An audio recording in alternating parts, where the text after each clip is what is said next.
マッチエンパイア。今日は試合があった。そして彼がエンパイアの応援してくれるんだよ。みんな、ブローキンテーブルポッドキャストよろしく。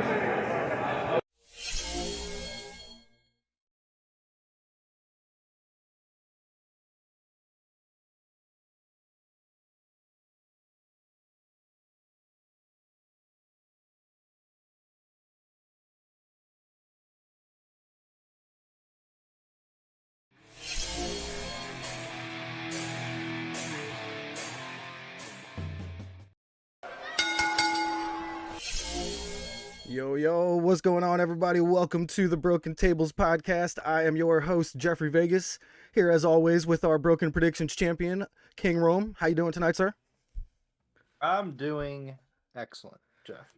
Absolutely. After such a freaking awesome live episode of Rampage, I am doing excellent as well. Man, welcome to episode number 62 of the Broken Tables podcast, our Rampage review. We had a live episode of Rampage tonight. They are taping the Battle of the Belts as we speak. No, they did it before Rampage. Oh, they did it before. Okay, so they taped it before the Rampage. All right. Good. Thank you for pointing that out to me. But man, this was an absolutely freaking awesome episode of Rampage. We got to see Mance Warner versus Jon Moxley to start off, and dude, I had never heard of this Mance Warner guy until the other night, but I'm going to go probably look up some of this guy's matches now. I absolutely loved this guy. Yeah, hold on. Juan, why am I disappointed? What's up to everybody in the chat, first of all? Big T, the coach. Juan saying I sound disappointed. Why do I sound disappointed? No, I had a good time. Oh, yeah. We all had a good time. It was great. Yeah, this was an excellent Rampage. I'm not going to lie. I tweeted at Tony Khan, and I'm just a guy on the internet, so I'm not going to get a response. But I tweeted at Tony Khan. I was like, Tony, you gotta make these Rampages live every week. I don't know what you gotta do. I don't know what you have to do to make it happen, but you have to do it. You have to have Rampage be a live, I would say 2 hours, but a live 2-hour show every Friday night. You just have to, because they do these live shows, and the live shows are just way better than the tape shows, and that's just the facts. Yeah, I think it gives them less opportunity to try to cut and chop things together, you know what I mean? So I think it does wind up turning out to be a better product in the end with the live show. I don't even know if it's that it gives them less time to chop it up. I just feel like they don't want to spoil a lot of things for their taped shows. Like they don't like to do it, which is why the Battle of the Belt, the enthusiasm was lacking at the beginning. One says, I'm sorry, I'm doing excellent. It's the weekend. We have an excellent episode of Rampage. We're going to have a great show tonight. I'm doing good. Apologies if I wasn't bringing it. I'll do better. I didn't get that from you, but Okay. No, the enthusiasm was lacking. I can see that, I can see that. Okay. Yeah, it's fine. All right, so let's get started here. Welcome to everybody watching here. We got Big T, we got Coach Nick, we got Juan C in the chat. Thank you guys all for joining. Anybody else in the chat, please say what's up. We're welcome to everybody in chat. So, any questions, throw them on in there. Throw your 2 cents in if you want. Yeah, the coach is saying, they don't want to leak stuff. And that was kind of what I was saying. They don't want to do exciting stuff on a taped show, and it's understandable. I mean, and it's like these Battle of the Belt shows. Like, I heard that, no spoilers, but I heard that Claudio versus Takeshita is fucking awesome. Got a standing ovation, I heard. Hell yeah. I know nothing else about the match except the guy a standing ovation. But honestly, I don't know any spoilers, but I don't expect any of the championships tomorrow night to change hands, because they tape these Battle of the Belt shows, and it kind of sucks because they very rarely have done championship title changes on taped shows. They've done it once. That's a good point, because I really think if it was live, I really think that I would be suspicious of Thunder Rosa losing that match. You know what I mean? But it's not live, so think we're safe. But all right, let's get started with the Rampage review here. We started off with Jon Moxley versus Mance Warner, and we actually got entrances for both guys on Rampage here. That was definitely a change of pace. Normally, the wrestlers are already in the ring, so How'd you like that? We got to see some entrances. Yeah, man. I mean, it's a live Rampage, so they can't really skip the entrances.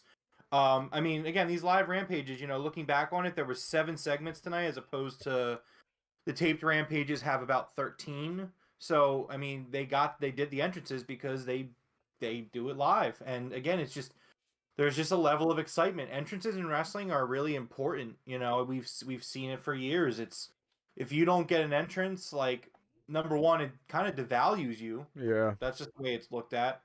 But also, like, your entrance is supposed to get you hyped, like the crowd hyped for you.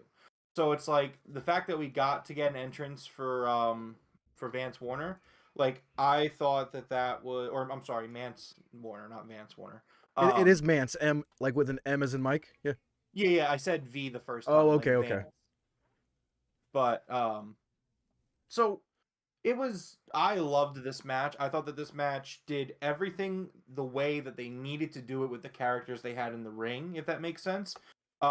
These guys had a fight. They didn't waste any time with, there wasn't any wrestling holds necessarily. There wasn't any No, yeah. tie-ups or anything like that. This was a straight up fight. Um There were no Juan rest saying no holds in this entrance. one. Yeah. Juan says no entrance equals jobber. Yeah, pretty much. It's hard to kind of take them seriously when they don't get an entrance. Yeah. But yeah, man, this was just a straight up brawl. It started outside the ring. I wrote this down because I thought you'd appreciate it. It made me think of you. They roll into the ring really quickly, and Paul Turner rings the bell. And I thought back to like 2 weeks ago, I think it was, when they did this Mox versus Roosh match, and Triple. Okay, hold on, stop. Karrion Kross rejoining WWE is not a big play. It's not. It was like the most no-brainer thing. Everyone in the world knew that Kross was going back to WWE the second that Vince was gone. Kross has specifically stayed away from Yeah. other promotions, let's say, that WWE would not want him working for. He's very distinctively chosen not to be tied down. Like, that dude was clearly waiting for his way back in there. And I gotta I'm say, not I trying did. to devalue it. I know people like him. I don't think he's a very good worker. That's just my opinion. I think his thing lies in with his wife and his entrance. That Scarlett with his entrance is incredible. I gotta say, I But did like that in entrance- NXT. Look, I love entrances. We talk Yeah. about like Dalton Castle. We talk about great entrances. I fucking love entrances. I really do. But like, is an entrance alone enough? I mean, I've seen a few of the guys' matches. I don't think he's necessarily a great worker. He kind of fits in with the CYN crowd. You know what I mean? Which I see all those CYN guys going back to WWE very soon. I mean, they canceled their tour, for fuck's sake.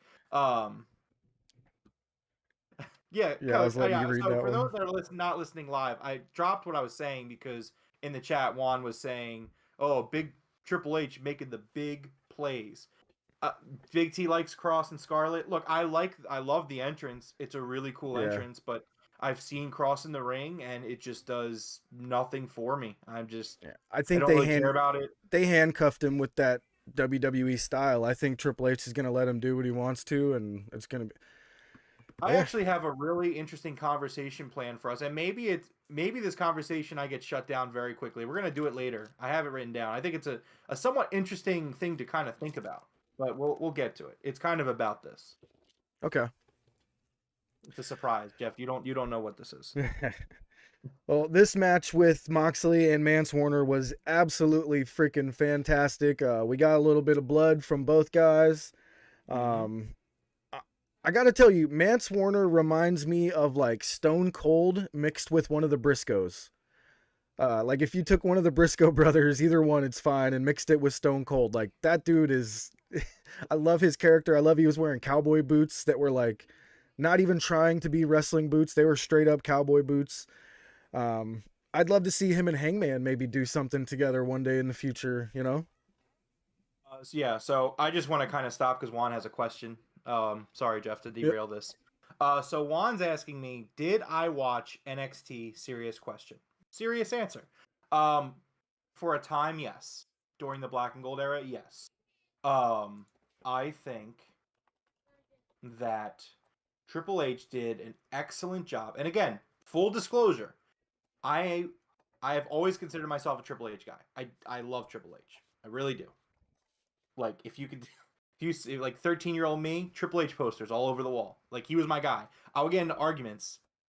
Oh, geez, I'm gonna say this. I would get into arguments with people who like I would tell people that Triple H was better than The Rock. You know what I mean? And that's a very hot take, I feel like, but I still stand by it. I love Triple H. I think I'm Always actually have. with you on that one. Thank you. Thank you. But it was always a hot take. There were plenty of people who I would get into arguments with. Charles, which you've met, I had that argument with him many a times. When we worked together, that was a common topic. But anyways, I watched NXT for a time. I would say kind of like around like, but right before the network started, and then for a little while after the network started. So I did see a lot of these NXT guys. Obviously, Cross was a little bit after that. My thing is that I lost interest in NXT because it just felt like there were no stakes in it. So Triple H did a great job booking the show, and the talent was definitely there. But everything just felt like it didn't matter because of the presence of the main roster, because we would see guys go from NXT to the main roster. So the reason I stopped watching NXT, because I stopped watching NXT before I stopped watching WWE, was basically because of that. The coach taking Triple H over The Rock any day. Wrestling wise, again, I think The Rock is great on the mic, but I don't know, man. Triple H could get me hype. Triple H knows how to get me hype. Yeah, I do agree with Coach Nick there, but I think Triple H was not far behind The Rock on the mic, if anything. Yeah, like the bridge isn't as far off, as wide as people think. It's time to play the game. Yeah, I love it. But yeah, so to answer your question, one, I watched NXT. I appreciated the highs of NXT. I really did. But for me, it just did not maintain. It was just it kind of became very not predictable. Like it ran off a very samey formula where it was like, okay, the NXT champion, he's the guy, and then as soon as he drops the belt, he moves up to the main roster. Yeah. And it's very like cut and dry, and it was simple and basic, and some people can live with that. For me, it just made everything feel very predictable. And they were also working with an hour a week, as opposed to now Raw's working with 3 and SmackDown 2, and now NXT's 2 hours long. And you're doing main event tapings, and God knows what else you're taping. It's a lot, and it's a big difference between running. Like, here's the thing: NXT was taped every 6 or 7 weeks, and it would break that 7-hour taping or whatever, however they did it, mass tapings, and then they would break it up to lead up to a quarterly pay-per-view. That is not the situation that Triple H is working with right now. So, I mean, I don't know. We'll get into it. I have some conversation planned. Did you mean to say Solo there, Big T? I'm assuming that was Solo. Could we be possibly seeing and dawning? It's possible, but I'll be honest with you, I had no will to watch SmackDown tonight.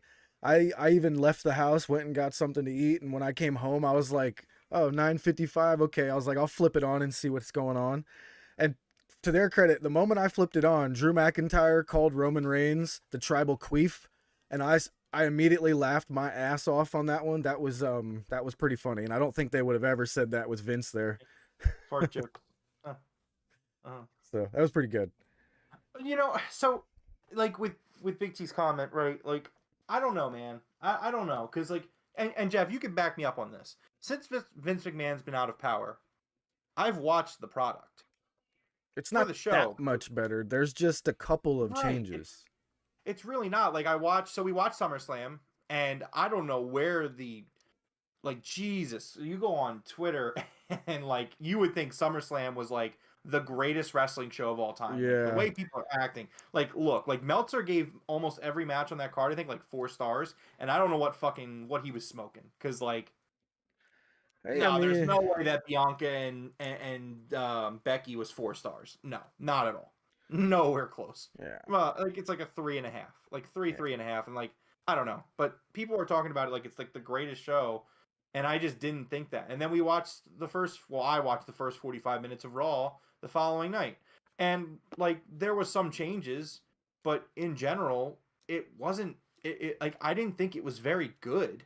Like it was better, but like it went from shit to like mediocre. And I Yeah. don't want to come off as like a hater. I'm going to, because something about it just doesn't sit right with me still. So I No, mean, yeah, I don't want to not be a part of shows here on the channel. But if Jeff does that, I mean, like obviously I'm gonna try. But I don't know, man. Rome It's wasn't tough. built in a day. I like it. Uh, You know, I used to tell people, I used to say Rome wasn't built in a day. It took about 9 months. Um, Cross attacked Drew McIntyre. So Drew McIntyre was confronting Roman, and Scarlett's or so Cross's music started playing, and then you could see Scarlett coming out of the entranceway, but then Karrion Cross came from behind him. Um, I don't know. He was just wearing a leather jacket. He kind of just looked like the Terminator a little bit. So I think they're just gonna make him like a badass dude. You know what I mean? Badass dude with a hot wife with an awesome entrance. That's probably all. That's all gonna happen. who can't work? Who can't work? Yeah. Let's see him without the handcuffs, man. I always like to give people the What benefit handcuff? after. He was wrestling in NXT. That was Triple H's product. I What do thought you he was good in mean? NXT, to be honest with you. I thought he had a few good matches. And he was working some of the indies too. He barely wrestled in the Vince era. Yeah. Like he did, but he really? Like he was Didn't- on some main event tapings, and he did like Raw like 3 or 4 times. But like, come on, like let's Didn't not. Tony almost have him debut at one of our AEW shows, but he held off for some reason? Yeah, he was so originally. So there were 2 points that Tony Khan had reached out to sign, or not sign, or I guess sign, to have Cross do at least a date, and he turned both of them down. So again, like everyone freaking out about Karrion Cross. Like I don't know why people are freaking out about Karrion Cross. I mean, like even if you like Karrion Cross, like to me it just felt like a no-brainer that he was going to go back there. He's Yeah. very specific. Like you can, if you look at his career after he got released, he's been very selective about where he works. He was originally booked for Supercard of Honor, and then he backed out once Tony Khan bought the company. That right there is all you need to know. The guy didn't want to work with AEW or Tony Khan. Yeah, I guess it He did seem like that a little bit. he was literally, well, I mean, not a little bit. He was literally booked for Supercard of Honor. He was booked for the show. He was being promoted for the show. And Yeah. then Tony Khan buys ROH and he backs out. Like, why would you back out if you already agreed to be promoted for the True. show? I think he fits WWE better. And remember, like their Of course. fans aren't paying attention as much as AEW fans do. So him coming back wasn't as obvious to them as it may have been for us. You know what I mean? But I think you're right. It was definitely a no-brainer. Like if anybody was going to be going back over there, that was definitely one of them. Yeah. All right, Yeah. let's get back We'll on carry on. track here. There's So, going to be more to this later. I promise. I have more. But yeah. So Mox splits Mance Warner up, splits him open with a chair shot, and he kind of sold it like he hurt his hand at the same time. I think that's going to be a story with that match with Jericho between him and Mox. But Mox gets him into the chokehold and chokes him out, and then drops his lifeless body onto the mat, and Jon Moxley gets the win. yeah, man, this is a really great match. Again, really, really great episode of Rampage tonight. Really enjoyed it. It was just super fun. It was a brawl. It was everything it was supposed to be. Again, like this was not a wrestling match. The style of it, they didn't bother to kind of shoehorn some stuff in just to pad the time or anything like that. It was just very to the point of what it needed to be, and I thought it was great. Dude, Big T, you just gave me such a great idea for a name for that if I did it. From Under the Table.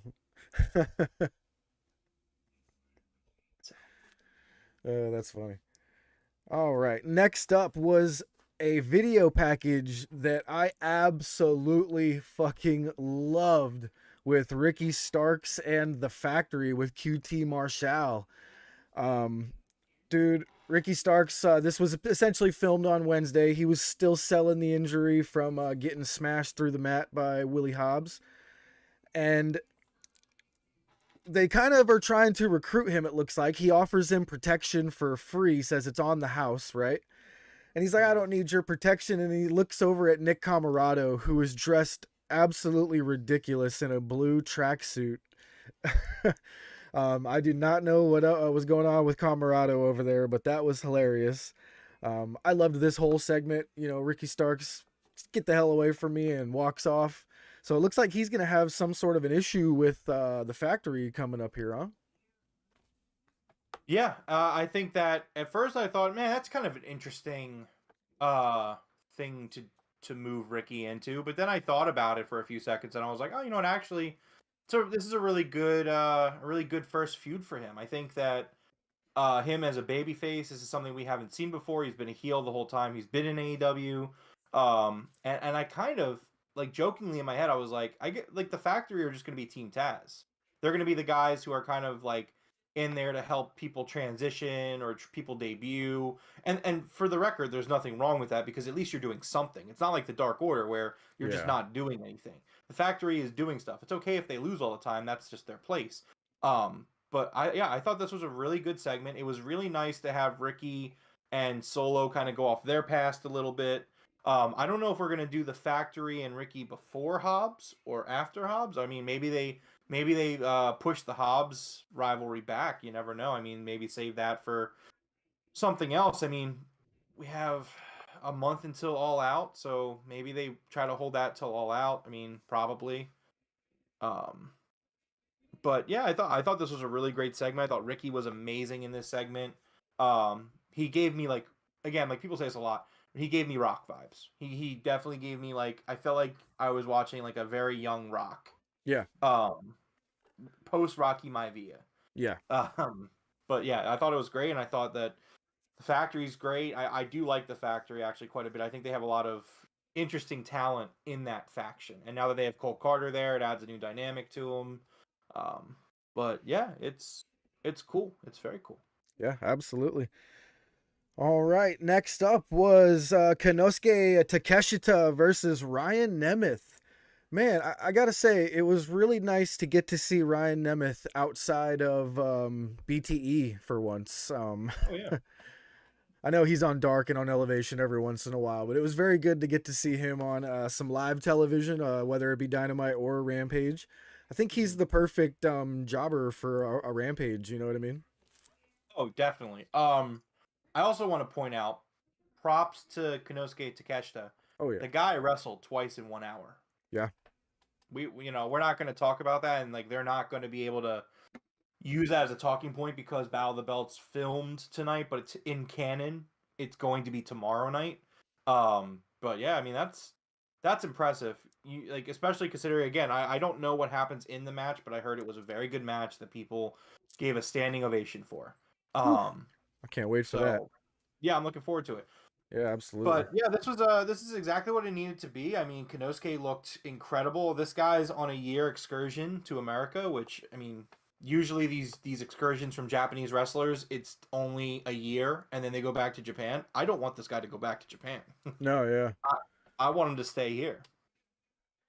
Yeah, I mean, this dude's amazing. That knee that he finished Ryan Nemeth with was nasty, man. Like, that was one of the nastiest knees I have seen in a while. Yeah. Yeah, he looked damn good. He looked damn good. It was damn good, yeah. And like you said, he goes out there, has a banger with Claudio, and then he comes out and has another, really good match with Ryan Nemeth, whether it was a squash match, pretty quick, but still, like, this dude deserves a lot of credit, man. I have not seen a single minute of him in the ring that I did not enjoy, so I love that guy. Yeah, so in the chat, Coach saying, when can we trade Ryan for Dolph? I don't know if I want Dolph at this point. I used to be a big Dolph fan. I don't want Dolph anymore. I mean, if he's going to come and do something with his brother, I'll take him, but, like, I don't want him to, like, go after him or anything. He's not, yeah. Dolph Ziggler is like one of like the all-time, for me, like, honestly, biggest disappointments like of all time in wrestling, because I was such a big Dolph Ziggler fan 10 years ago. Yeah. Like, I was huge fan, and then the guy just was like, that's fine, you can pay me whatever, I don't care. I'll sit in catering. When he like, was that with was the guy, that was like one of those guys that was totally content with the money, which fine. Yeah. I don't, that's you, but I'm not going to look at you the same in terms of your performance. I mean, obviously it doesn't matter what I think to him. I mean, nor should it. But I mean, I'm not going to sit here and just be like, yeah, man, Dolph's great. Like, man, Dolph was great. When he was with Big E and AJ Lee and he turned in his Money in the Bank against Del Rio, that was one of my favorite moments of his career, obviously. Like, it was probably the best, you know what I mean? But yeah, that was the highlight for me. I was a huge Dolph fan when he cashed in that Money in the Bank Yeah, that was a great moment. That was yeah. just what an excellent moment that was. Yeah, that was Because fantastic. Just the way he was yeah, screaming, like you could tell that scream was like that was real. You know what I mean? right. All right, so yeah, Takeshita, he has an excellent match here. Like BT says, you wouldn't even have noticed he had already wrestled in the night. He wasn't even sweating when he came out, but this dude's a beast. Picks up the win versus Ryan Nemeth, and I can't wait to see this match with Claudio tomorrow night. So that's going to be fantastic.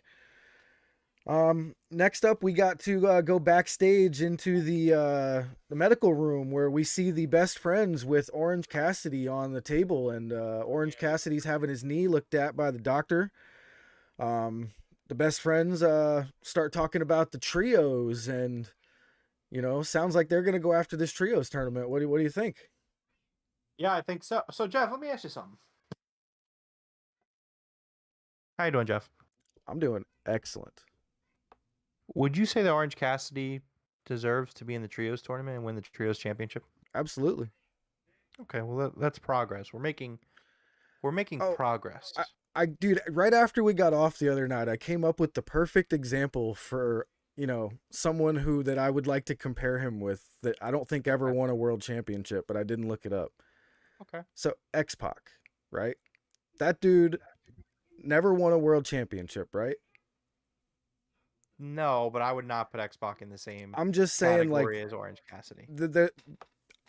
No. those are That's the, not. that's kind of like what popped into my head. You know what I'm saying? The 1-2-3 kid, People, X-Pac, he deserved every title he got. It just wouldn't have made sense for the big one. right, because he didn't have like something that made him special. Like I like X-Pac. This is gonna make me sound like I'm hating on X-Pac. I like X-Pac. Yeah. But like X-Pac never at any point like did anything that was world title worthy on his own. I mean, he was the 1-2-3 kid who beat Razor Ramon. Cool moment, but other than that, he Yeah. was just like an underdog kid. And then he went to WCW and joined the NWO, and he was in the NWO, and that was his gimmick. Yeah. And then he got fired by Bischoff, and they brought him in for DX, and obviously his DX thing is his most popular Yeah. thing he ever did. But What was again, the he was name of the belt that they gave him a few times? Was it the European Championship that he held a few times? Yeah, it was the European. But so, X-Pac did the DX thing and he was popular because of DX. And then, the NWO came back and he was popular because of NWO. X-Pac was a sidekick. Hey, I could say Orange Cassidy is popular because of the best friends. What are you talking about? Orange Cassidy is more popular than the best friends. I knew that was gonna run. Do the show without me. Oh, that was great. Call Forrest. Give him back Got up him. the dump truck.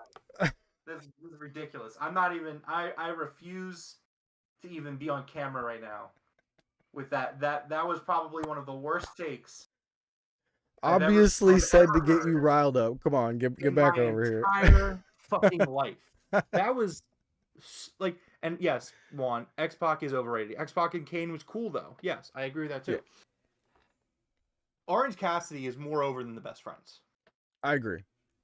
So, okay, all right, because you really lost me for a. I just knew you were a big best friends fan, and I wanted to see what was going to happen when I said that. So look, I am a big best friends fan, but at the same time, you can't sit here and be like, "Oh yeah, man, best friends are more over than Orange Cassidy." No, they're not. No, they're dude, not. look at the vein in my forehead's going. Oh man, that was a good. I can't even see it because I don't see you won't dare show your face on Discord, so I could look you in the eyes and have this conversation. That was excellent. You won't do it, and like, flip that for later. Big T, you have to message me on Discord. I'm gonna make you an avatar for your YouTube thing there instead of just the big B.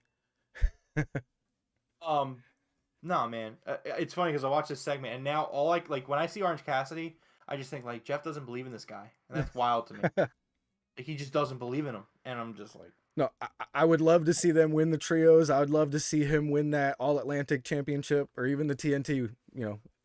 So it is what it is. It was a really fun segment, and it had Danhausen in it too. Dr. And I knew it Danhausen. was Danhausen the second that he came on screen on the right side because I could see it under the mask, and then trios 1, 2, 3, 4, and they're like, Dr. Danhausen? No, he's a doctor now. And just the way that they mentioned Dr. Danhausen and nobody batted an eye, and they were just like, yeah, and it just moved on. I thought that was hilarious. So yeah, that was a great segment. All right, next up was Madison Rayne versus Layla Gray. And Layla Gray did come out with Stokely Hathaway. They kind of made a big deal about like calling her as part of the baddies, but how the baddies don't want her in there. It was a little awkward, you know.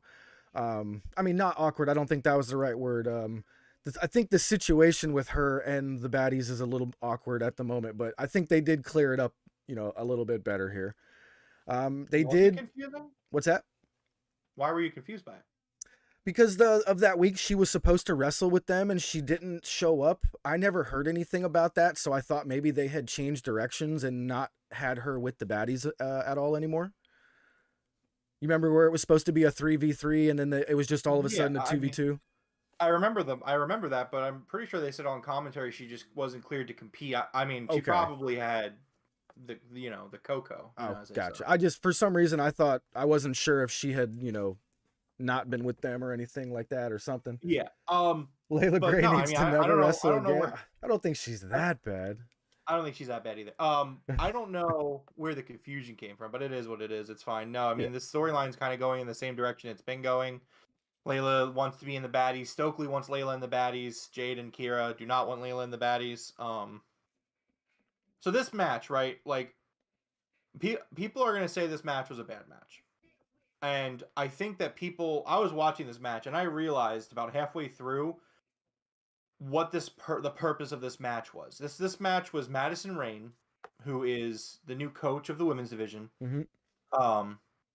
Shout out to her fellow colleague, the coach in the chat. But so she's, in my opinion, she was working Layla Gray to kind of get a feel for her. Like I'm watching this match and it just felt like she was kind of just running the ropes with her. Like testing her? It was a very basic match. A lot of the very basic spots for wrestling. They didn't do anything too crazy. I don't know. Maybe I'm wrong. Maybe I'm just missing the point of it. Maybe that's just how the match that they did.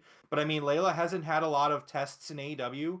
Madison Rayne's a new coach, and I could just see her being like, "Let me get in the ring with Layla Gray, and kind of run the ropes with her." And I mean, go back and watch the match, and you'll see it. It's very basic stuff, and Madison Rayne's not really moving super quickly either. So like to me, that was how I interpreted it.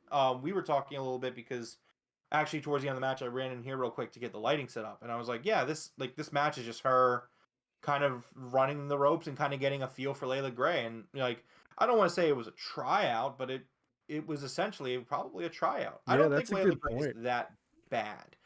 I think that she needs work, but I mean, there's, it's a prospect, Yeah, I think that's a really good point, though. Once you pointed that out, it was almost like a tryout. Like, it kind of makes a lot of sense now. So, yeah, good point there. All right, next up, well, actually, we'll go to the end of the match here. So, she hits her finisher, the cross rain. I'm not sure if it's a little bit like it is the crossroads, right? Not sure if you saw the finisher there, but yeah, I missed the exact finish. She does a crossroads, and it's called the cross rain, for Madison Rayne. So she gets the win over Layla Gray there. Jade Cargill comes out, and she looked great in black, by the way. Man, Jade looked really, really good in all black. So we didn't Go ahead. Sorry, go ahead. No, you go finish ahead. Your point. Go ahead. I was just going to say, she comes out to say that, she should have done the job herself. You never send somebody else to do the job. You should do it yourself. Mm-hmm. And essentially says there's an open challenge, but challenges Madison Rayne essentially, right? Yeah. We didn't talk about the episode of Dark that aired yesterday. Jade looked phenomenal on yesterday. I don't know if you watched Dark yesterday. I didn't even know. What?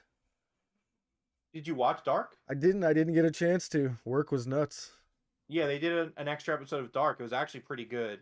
But so they had Madison Rayne on commentary, and Jade comes out with Stokely, and Jade looked incredible. Like it was a great look for Jade. Like you should look just at some point look up the video and find her, and it was a great look for her, and she should I probably. will. Yeah, it was very fitting to the character. It was probably like one of my favorite looks that she's had. It was very good. Nice. But yeah, she she looks the part of the character she's playing, and it's badass. So Hell yeah. but yeah, so Go ahead. Go ahead. No, that was finishing my point. Go ahead. Cool. I was just gonna say, so Jade basically, while she is talking to Madison Rayne, Kiera Hogan comes up from behind and tries to attack her. Madison Rayne gets the upper hand on her and hits the cross Rayne on her as well, and she stands tall before their match. Did they say that match is going to be on Dynamite next week? Is that what they said? Yes. Nice. That's going to be good. Big T, yes. Jade was on Dark. Listen, guys. Listen, kids. Here's the thing. You guys need to try to find a way to fit the YouTube shows into your schedules. I know. If you're not watching it. So let me tell you what I do, right? I'm pretty smart how I do this. So I watch Dark and Elevation the morning after when I wake up and I'm getting ready for work. Okay, that's not a bad idea. And so that way I'm not really using up free time to watch it. I'm using time that I'm already doing something else. I'm just carrying my phone around, use the bathroom, prop it up on the ledge, and I watch it while I'm, all right. doing the business, Same thing, getting ready. I'm walking around, I'm grabbing something for breakfast. I have it right here. I'm watching it, So look, okay, the coach, Jeff, can we cut to the film room real quick? Absolutely. Let me know when we're in the film room. We are in the film room, sir. Welcome everybody to the film room, live in the King's Castle, in the King's Court. The coach is a smart man because this man watches all the tape. He's in the film room. He's watching Dark. He's watching Elevation. Me and him, we're two peas in a pod. We are sitting there all night. Yeah, Juan watches it while taking a shower. I do the same thing. I have a little ledge in my shower, and I hang. Nice. Again, I'm just propping it.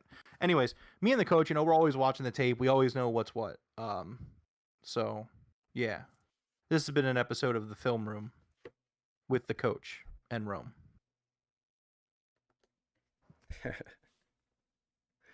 The film room, baby. All right, so next up was a really good video package that I was not as hyped as I thought I was until after this video package for this match. We got the Lucha Brothers versus La Facción Ingobernables. Holy shit, this match is going to be unbelievable under Lucha rules. Wait, time out. You weren't excited for this match before this segment? I wasn't as excited as I am now. After this video, I was like sitting in my chair like, holy shit, this is going to be insane. I was already excited for it, but dude, I'm like blown away at how good this match is going to be, because this is where they announced it's going to be Lucha rules, right? Yeah. Yeah, They announced it here. Yeah. Oh. Well, so it was funny because they announced that it was a tornado tag on Wednesday. And I was like, I'm really excited for that. And then again, it's a tornado tag with Lucha rules. So no ripping off the mask. No ripping off the mask. I mean, I think the ring count, the count out is also higher. Okay. We'd have to look it up. I'm sure that there's some special rules to Lucha rules. I mean, we got the Ring of Honor is 20 seconds. They may do something similar. So yeah, that'd be cool. Possibly. But yeah, absolutely can't wait for that match. And next up was our main event, the Friday night street fight with Keith Lee and Swerve Strickland versus Tony Nese and Josh Woods with Smart Mark Sterling, King Rome's personal lawyer. Yes. So this match was fan-freaking-tastic. It started off a mess, which I think it should have. I thought it was great. JR called it a bowling shoe ugly, which, sometimes is a good thing. I thought this was amazing. And Swerve's music, man. Swerve's music is just fan-freaking-tastic. If you haven't heard, the whole song, Swerve, that's his own song. You got to check it out on YouTube. It's great. Yeah. It's absolutely great. So unbelievable match. Smart Mark tried to interfere and he hits Keith Lee in the back with a chair, and Keith Lee no sells the chair shot like Sting. Um, Smart Mark was like, "I'm sorry, I'm sorry, I'm sorry." This match was great. It had everything. Had a two-man pile up on Keith Lee trying to keep him down, and we had Swerve do a 450 splash and land on the entire pile. That was nuts. What do you think of this? So I really love this match. This was my match of the night for me. Yeah. It was a super enjoyable, great time to have. They went about 13 minutes. I wish they could have gotten like an extra 5 minutes.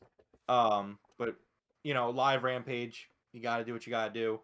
Thought it was awesome. Some spots I really liked early in the match. There's a drop toe hold onto a chair that Tony Nese takes right to the face. Yep. That looked really good. I loved, again, Tony Nese really kind of not a breakout moment, but he did really good tonight. They had a spot with protein powder Yeah, because he's like a bodybuilder. It's funny you say that. Like, I don't mean to interrupt you, but it's funny you said that about Tony Nese, because at the beginning of the match, I actually said to Purple, I was like, "This is Tony Nese's chance to break out of that that rut he's in, because he just has this look where he's just kind of like meh, you know what I mean?" And I was like, "This is his chance to show everybody," and I think he did, man. He took a lot of beating in this match, and so did Sterling. Yeah. Sterling can take a beating for a lawyer. Yeah. Well, Smart Mark Sterling is also a wrestler. I know in AEW they book him as just a manager, but he does wrestle. Yes. In the Indies. But so I like that spot. I love the spot where Swerve grabs a toolbox from under the ring. Oh. And Nese is like up against the steel steps, and fucking Swerve just chucks this toolbox at him. He dodges it, and it just explodes. All the tools go everywhere. Dude. I thought that was really cool. Excellent spot. Excellent spot. Right after that, there was a video game sign. I don't know if you saw it. It said, "Shining Force 2 is greater than every Fire Emblem." And I just want to let everyone know that Fire Emblem, the series, is fucking incredible. That was an awful take. I don't know who lets these clowns in here with these bad video game take signs, but this is a bad one. Have you ever played Fire Emblem, Jeff? You probably No, have. I was going to say I can't say anything to this sign. I haven't played either of these games. I have an idea, actually, Jeff. I was thinking about this the other day, right? Because are you a gamer, Jeff? I mean, that would depend on your definition. Like, am I one of those guys that plays every single game that comes out? No, I'm not. Trust me, I can see. I know. I had this idea for a segment, right? I don't know if we would do it here or somewhere else, where it's like every episode I would pick a game off the shelf and we would play 20 questions. I would probably do horribly. It would be better for me to choose a game and ask you. And I would keep score. So, well, no, I would just pick one off the shelf every single week, because obviously I have plenty of them to do this with. And it would just be like, "All right, Jeff, 20 questions, go." I would be fascinated to see how you do. So are you saying you would ask me questions about the game and I would try to answer them, or I would ask you questions and you'd answer them? No. Have you ever played 20 questions? So, okay, yeah. So I see what you're saying. Yes. So you would choose a game, but I wouldn't see it. Okay, I see what you're saying. Yeah. So for example, I just pick. Let's see. What do I pick? I got you. Mario Party 4 for the GameCube. Okay. Let's say I pick. So I'd be like, "Is it a Mario game?" Yeah, and it would be 20 questions, and you would have 20 questions to figure out the game. Okay. We should do that sometime. Yeah, I'm totally in for that. Yeah, absolutely. I think that would be a lot of fun. That'd be cool. If chat's up for it, maybe we'll just do one tonight. We'll end the show with it. We'll see how everyone's feeling. Yeah, we'll see how it goes. Yeah, we'll see. So this match, man, did anybody else notice? I think I've said this before, but Keith Lee has abs. Like, he literally has cut abs that you can physically see a six-pack on a big dude. And it's one of the most mind-boggling things to see it. I'm like, is that spray painted on him? But it's not. You know what I mean? Like, yeah, it's impressive, to be honest with you. Like, that dude, he can move. He's amazing. I love Keith Lee and Swerve. These two are fantastic. Yeah. All right, so I liked. So we get towards the end of the match, and we got some shout outs to the podcast tonight. They had 2 tables set up outside the ring, and they ended up setting one up inside the ring. Mark Sterling wants, I believe it was Josh Woods. No, it was Tony Nese. Wants Tony Nese to jump to put Swerve through the table by jumping off the top rope. Yeah. That backfires, and Swerve ends up he's laying on the table, and Mark's like, fuck it, I'll do it myself. He takes his jacket off, goes up on the top rope. He's about to just like, and Keith Lee shows up and says, no, you're not doing that. You're not. So Swerve gets off the table. Keith just shoves him, and he goes through the table. Yes. Fast Thank you. forward. Thank you for the shout out there, Keith Lee. Appreciate that. So fast forward a few minutes, and so Keith Lee's on the apron. Josh Woods is trying to German suplex him off the apron through the tables, and he's pulling, and Keith is just not budging. He's not moving. And so it was Swerve, right? No, it was Tony Nese. Yeah. Tony Nese gets up, runs the rope, goes, and he hits. He super kicks him. He super kicks him. Yeah, he super kicks him. Sorry, he super kicks him in the face. I'm so caught up with the table spot itself. Yeah, it was unbelievable. He super kicks Keith, knocks Keith out. Keith falls backwards through the table, crushing Josh Woods and putting him through the table. And I loved this spot. I mean, I still think the Max Caster table is a better table, so it's still the broken table of the week. But this was a really, really awesome, cool, and unique table spot. Which led up to the ending of the match, which was a really good finish as well.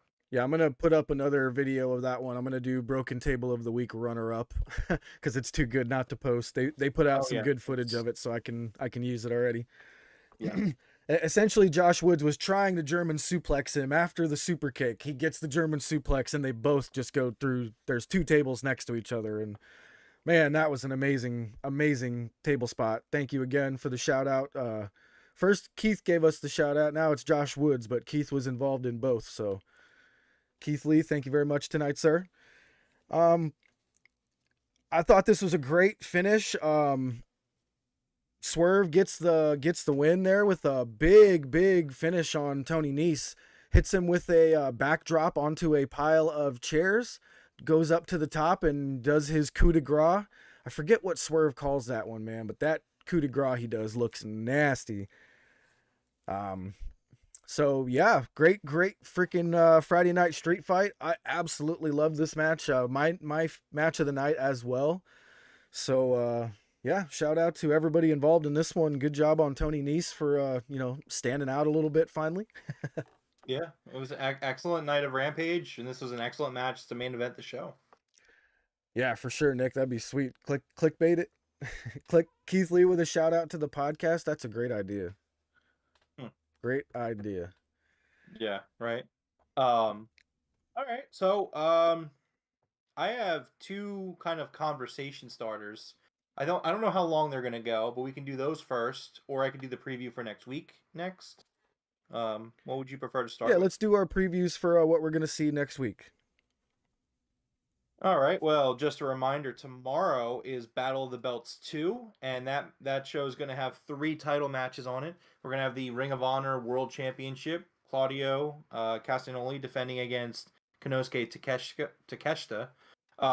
Again, Twitter was very positive about this match. They seemed to say that there was standing ovations given. That's going to be great.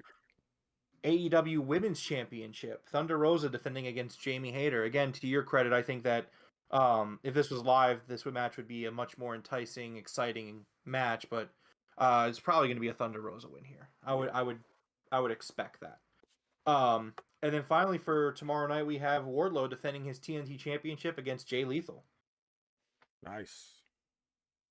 Wednesday night on Dynamite, Quake by the Lake. Not on the lake, by the lake.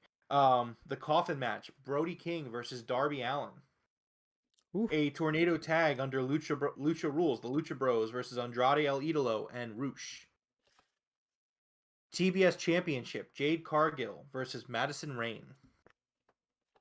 And the last match announced so far for the AEW Interim World Heavyweight Championship, John Moxley versus Chris Jericho 2.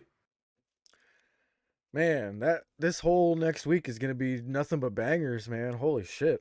Yeah, it's definitely going to be a really good Dynamite, and we only have 4 of the 6 matches announced, so we're going to probably get some more stuff announced tomorrow night. So,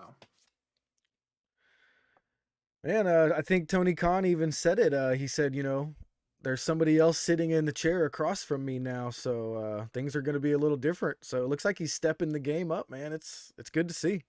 Competition is just gonna be good for everybody. that's a pretty good segue, Jeff. You didn't know what my first conversation was going to be, but that was a pretty damn good segue. Yeah. I got to give you your props. So my first conversation that I kind of wanted to kind of bring to the table, the broken table, if you would.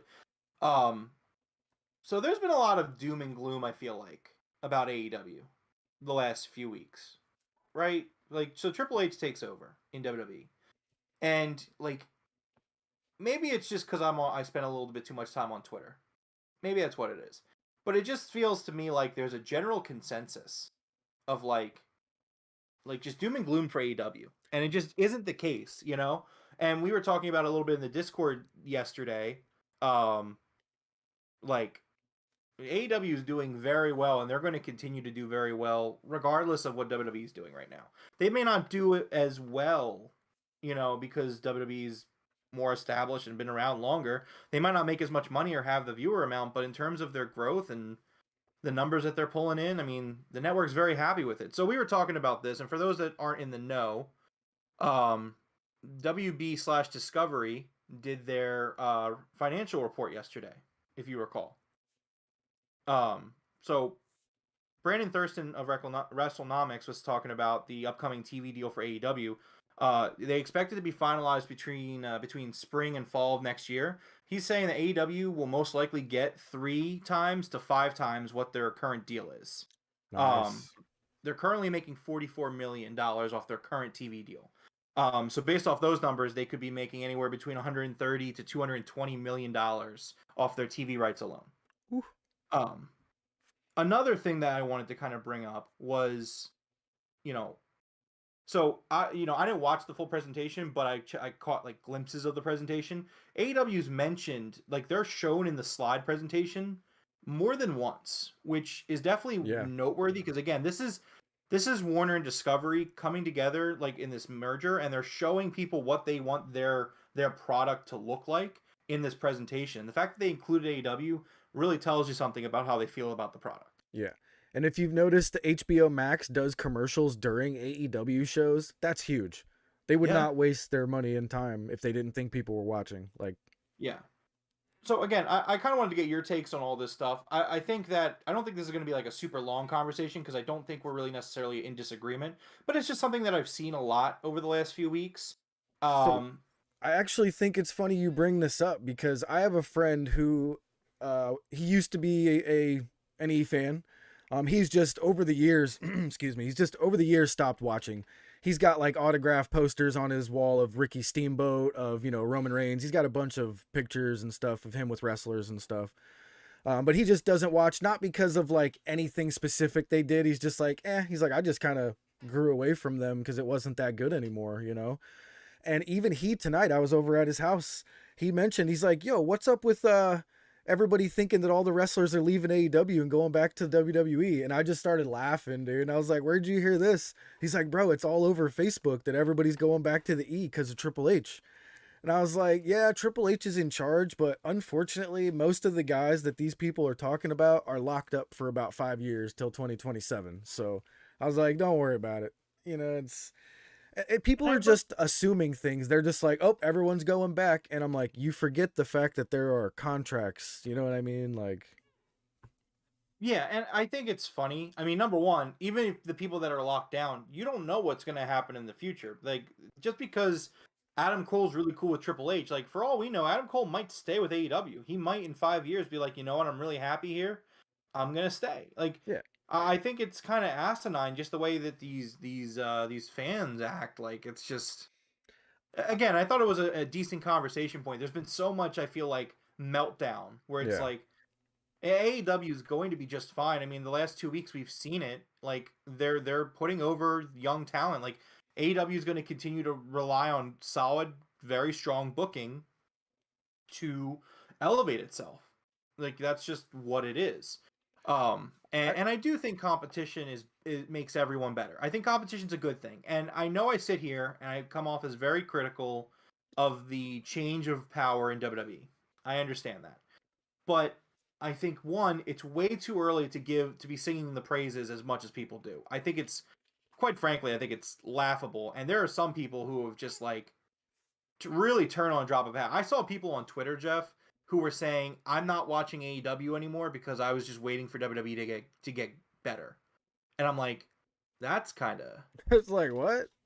that's a really weird take. That Like, okay, that's a lie. That's what that is. That is somebody with one of those stupid Jobber Nation accounts or something like that being like, I'm gonna troll everyone, make it look like I'm leaving. I'm like, too bad your point is dumb. You know what I mean? it's a like, very dumb point. Yeah. Like if you like WWE, more power to you. Yeah. If you're sitting here and you're Juan and you're just like, man, SummerSlam best show ever, like more power to you. Like, no, you but know, if you're just like, oh, Vince is gone, I'm leaving AEW, like that makes no sense. You know what I mean? no Like sense. I can see someone being like, Vince is gone, I'm gonna give it a shot again. You know what I mean? But to just be like, I'm done with AEW because Vince is gone, it's like, what? That doesn't even make sense. That's a troll. Yeah. But so I just again it's Twitter, and you know you shouldn't spend as much time on Twitter as we do. It's not healthy. Oh, dude, you notice I haven't tweeted in a while. I can't stand Twitter right now. You fight with the WWE kids. Discord I is just kinda way sit better. there, read it, and just like this is fucking stupid. These people are just mouth breathers. Just to keep it very simple. Somebody link the Discord. Discord's way funner. Everybody in chat, try to join our Discord. We have a chat in there all day, just like Twitter, but it's just us. No demons. Yeah, we're just a bunch of guys who love pro wrestling, and again, like I'll give WWE its due when it's due. You know, I'll give the credit.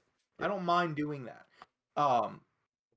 You know, we talk about it weekly. I mean, will I go back to watching? I don't know yet. It's still way too early. It doesn't feel right. Something about it, like again, you told me to be ready for the Sasha stream, so I watched Raw, and it just I don't know. It just didn't feel. No, the right. camera cuts were still there. Like there's certain things that you felt like, okay, look, Triple H put his stamp on that. But there were still things that were just like, you're still doing this? Like, okay. Yeah. But, so which kind of sorry, go ahead. No, go ahead. I was just like, it just is what it is. Yeah. So do you have any other points you want to make? Because I want to move into our other discussion, which kind of, again, very nice segue. I think the only point I was going to make is I think the E put their bots in overdrive. You know, the bots Tony was talking about? I think they put them in overdrive these last couple of days, Yeah. Creating what's the word? Creating a narrative. You know what I mean? They can do it real easy on social media. Absolutely. So here's my second point, and maybe I'm incorrect by this. You can correct me if you want. So, do you think it's possible that these moves by Triple H are going to backfire? And let me explain that real quick before you give me an answer. So, we've been watching some of the Fed. We've been watching since Triple H took over. You know what I mean? Like we watched SummerSlam together. I watched 45 minutes of Raw. And I went on Twitter and watched the Karrion Kross debut tonight. So, and the Liv Morgan segment tonight. Mm-hmm. And so I'm wondering, so WWE has spent years, and I mean, years, building up. Hold on, Juan saying Tony Khan is delusional with his tweets and bots. He is not more delusional than Vince. He has legit proof about these things, and I know what he's talking about, Juan. He's not lying. The whole reason this whole Elon Musk thing going on is because of bots. Twitter is flooded with bots. That's just a fact. Yeah. And Twitter's value is going down because of how many bots are on the service. Yep. Tony Khan's not delusional, and also Tony Khan's tweets. I want Tony Khan to be aggressive like that and be I love baller. It. Like he's savage. I love it. It's absolutely savage. And you know what? Like he deserves it. He has every right to be. The guy's 3 years in, and the ground that he's made in 3 years. Dude, the day Vince retired, he's like, I am now the longest tenured CEO of wrestling. Thank you very much. Thank you. I was like, dude, what a beast. Again, that's why it's so funny because AEW really just feels like the company for me because like Tony Khan's great human being, great guy. He does nothing but awesome things. But like when he gets on Twitter, he's going to get a little spicy because people get spicy with him. And Yeah. I think that that's fair. Yeah. And I like it. Anyways, so, you know, we watched the product. Monday Night Raw. Watch the first 45 minutes. And this is not about the product at all. This is about the environment. The crowd was dead for this show. And Twitter, according to Twitter, from what I read from people like, you know, that I trust, they seem to say that the other shows before, the week before, also seemed kind of dead with the crowd, you know? And so we have these crowds, these WWE crowds who are used to the product that they've been getting for years and like the product they're getting for years for some reason. And now they're getting these changes and like the crowds weren't really into it. Like we watched that triple threat match on Raw and like it was, I mean, it only went 9 minutes, but it was pretty good. And like people just didn't really seem super interested in it, you know? And then watching a few clips on Twitter tonight, like the Liv Morgan thing, like that crowd completely turned on Liv Morgan. Like Liv Really, was, I'll have to Liv check was it out. supposed I to be didn't even this, hear about that. yeah, so Liv Morgan did a promo tonight and she was heavily booed and got chance of "you tapped out" to Ronda Rousey. Wow, that didn't go the way they wanted it, huh? Not at Holy all. shit. Big T, all hail Tony Khan. Yes, yes, yes. Yes. But so that backfired on them. And then you know, I watched the Karrion Kross debut on Twitter because again, I want to be able to at least, if I'm gonna have an opinion, I want to be, you know, I'm not just making blind statements. It's not what I do. It's really not. Ted DiBiase wants to buy Twitter. Can you, Mr. DiBiase? Please do. The $1 Million Man, he could buy Twitter. 40 million, bro. Everyone's got a price. Yo, Ted DiBiase was one of my favorites as a kid. That money belt that he used to walk around with, the $1 Million belt with Virgil. Good Jeff, times, can you, man. Good times. before we Welcome, continue Ted. with our conversation, Ted, we would love to have the- you in here. Please hit that subscribe button if you have not already. I love when people come in here with the names like that. It's great. It is great. Ted, or not Ted. Jeff, can you do the DiBiase laugh real quick? I don't think I can, man. Let's see. That's about as good as I can That was do. pretty good. That was actually pretty good. Yeah, that wasn't too bad. What did you think, Ted? Did you like that? Was that good? Did I live up? Did I live up to it there, Mr. DiBiase? Yeah. But so anyway, so I watched the Karrion Kross debut on Twitter tonight during one of the commercials for Rampage, and the crowd just seemed dead again. And Juan, you watched, so maybe correct me if I'm wrong. Maybe it just I didn't watch it on my TV. I watched it on my phone, so maybe I just didn't hear it very well. But the crowd seemed generally disinterested. Ted said you did 11 out of 10, Jeff. Great laugh. Yes. But so Jeff, what are your thoughts on this? Do you think that the WWE fan base that's currently there that has supported Vince, the cult, if you would, do you think that this fan base is going to ruin everything? See, Ted, thanks for joining us. I don't think they're gonna ruin everything. It's just they're gonna have to start pumping in a lot more crowd noise than they want to. But that defeats the purpose, though. Then I'm not going to watch WWE if they need to put in fake crowd chants and fake crowd noises. Then I have zero faith. Ted DiBiase will be back when Twitter is fixed. I can't wait. Oh. I'm so excited. Get rid of all the bots, please. I beg you. Yes, please, Ted. But you see my point, though. Like it just seems like the crowd is generally disinterested in these changes. You go on Twitter and you look at the hardcore fans. You look at people like Juan, who is a very hardcore wrestling fan. Juan didn't even watch SmackDown. I watched 15 minutes of SmackDown. Okay, my apologies. Yeah, SmackDown's been booty, man. I understand that. But how you could watch 3 hours of Monday Night Raw, beyond me, but more power to you. Anyways, so like I just feel like the cult is going to they're just going to ruin the product. Like I feel like if Triple H tries to make these changes and the crowd doesn't react to them, he's going to do what works. You know what I mean? Like yeah. Triple H is still a business. And so like if Triple H can bring in whoever he wants. If the crowd doesn't like what he's doing, their main audience, then it doesn't matter. You know, like we like pro wrestling, so like we want to see WWE make improvements in that sense. You know, people, you know, your other media people that do coverage, the other podcasters, hardcore fans, like these people want to see the product get better. But what about the 2 million people that were still tuning in to Monday? Well, I guess it wasn't 2 million. It was under 2 million. But what about that 1.5 million that were tuning into Raw no matter how bad it got?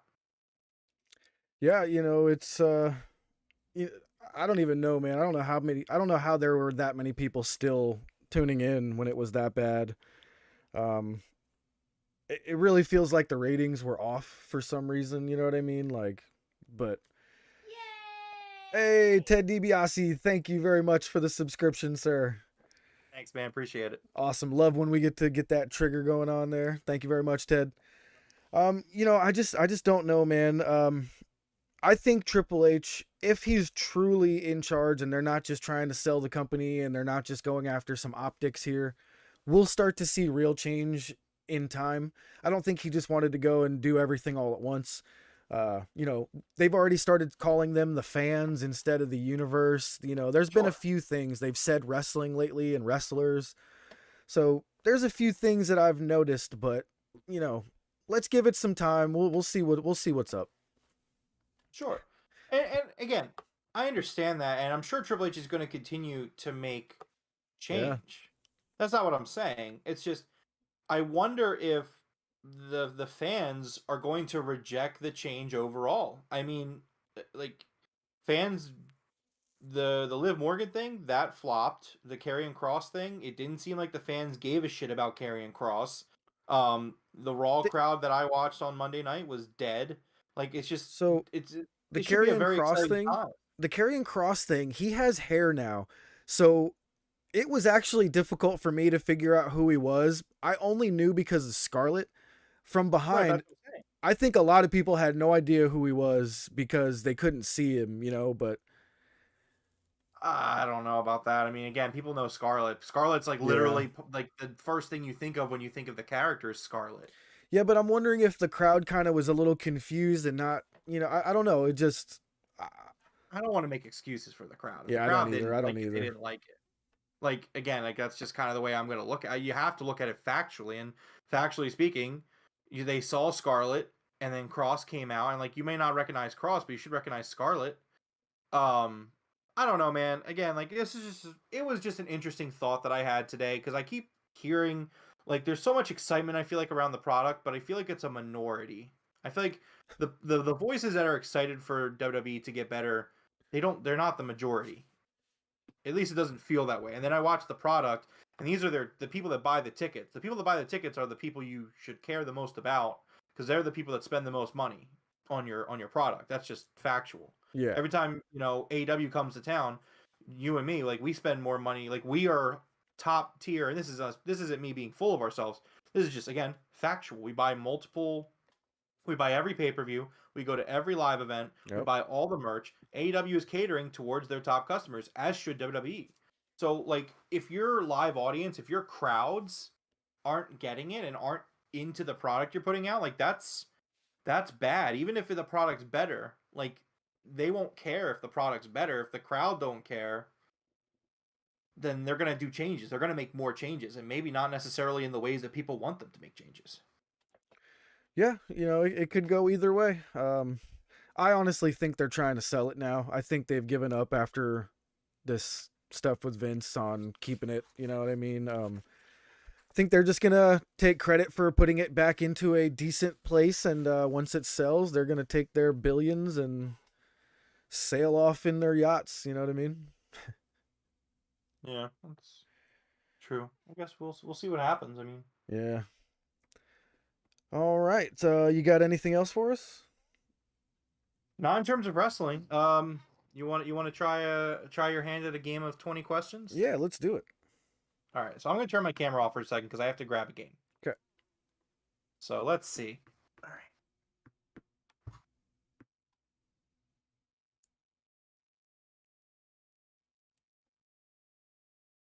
There is a weird, eerie howling coming from outside my house.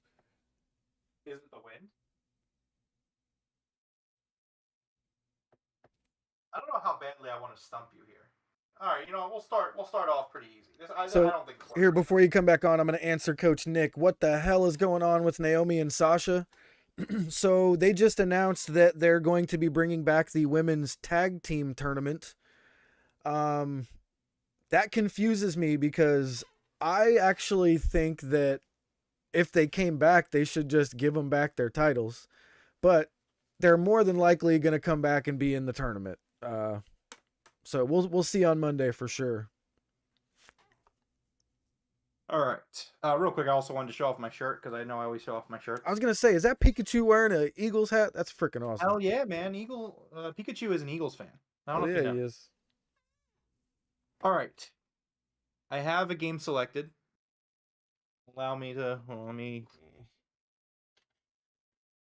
So Jeff, you are going to ask yes or no questions. 20 of them. You can work with the chat if you'd like. I'll give you that because I don't think you're I don't think you're a very big gamer. Just gonna say it. Okay. So I'll allow you this time to do that. All right. Sorry, Jeff. So Go ahead. I'm going to start with: is this a first-person shooter? You know what? It is. All right. Hmm. By the way, I'm not keeping track of the facts. I'm just keeping tally of the questions. So you're gonna have to keep track of your own questions. All right. So that's one. Let's see. Is this a futuristic first-person shooter? No. Okay. A not futuristic first person, okay. Is it a game about a war? As in like Call of Duty World War One or Call of Duty World War Two, something like that. Are you asking is it about a real life world like war? Yes. A real life war? Yes. No. Okay.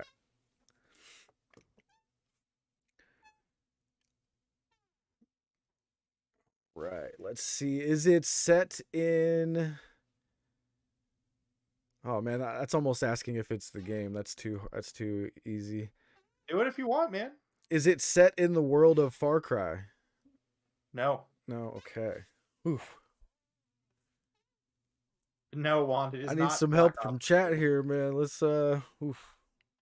So you're 4 questions in. You're not doing too badly though. I think you're Yeah. you're on the right track, definitely. This has started out very well for you, I would say.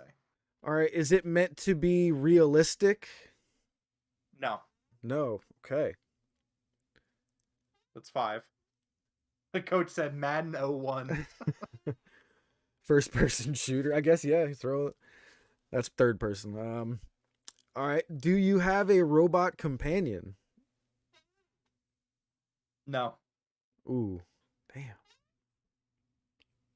Jeff, it's Pac-Man, says Big T. Yeah. This is fun. This is good. This is good. Oh man.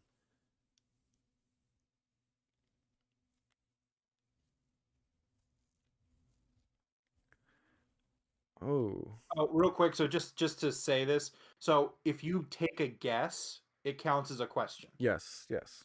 Just so you know, That's why a I'm rule. trying not to say any specific game names here. Yeah. Is it based off of a movie? No. Holy moly.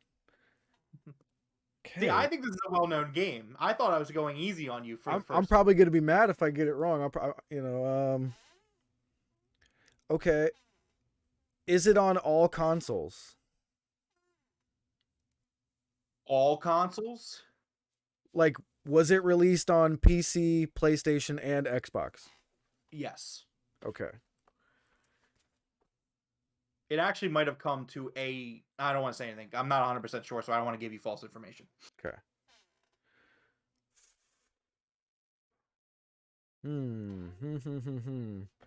Man, this is tough. Well, see, Juan, I asked about the realistic thing, and Battlefield is definitely meant to be realistic, and it's kind of based off of some real. And then Halo, that's why I asked about the futuristic and Yeah, I knew that's where you're going with that one, but no, it's not. Obviously, it's not a futuristic game. Okay, let's see here. Holy moly, how am I? I'm drawing a blank right now. Let's see. Is it set in a cartoonish style world? No. Okay. No.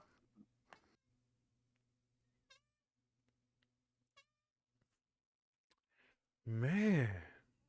This is good content. I don't know how many questions I'm on here. We're Are at the 9. You what's have that? 11 left. All right. You have 11 more questions. Are the enemies human? Yes. Jesus. Mostly. Well, that's kind of a mixed bag. Let's say mostly. Mostly. Okay. Okay. Crap. What's the name of those games now? Um,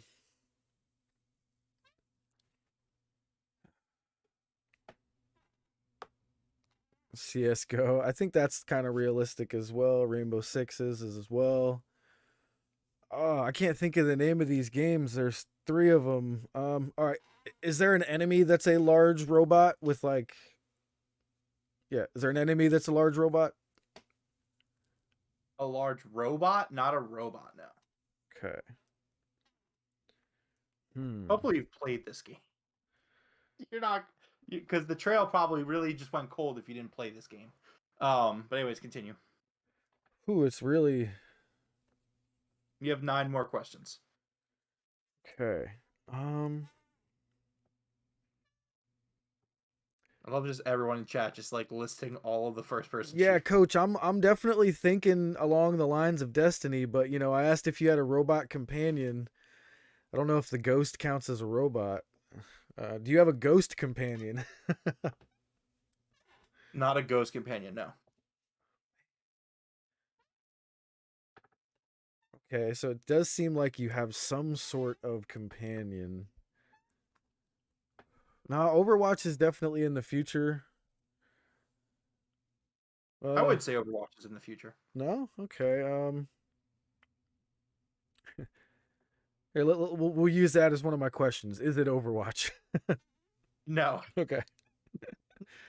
Oh, geez, This is getting good. Oh man, This is really. I'm really enjoying this.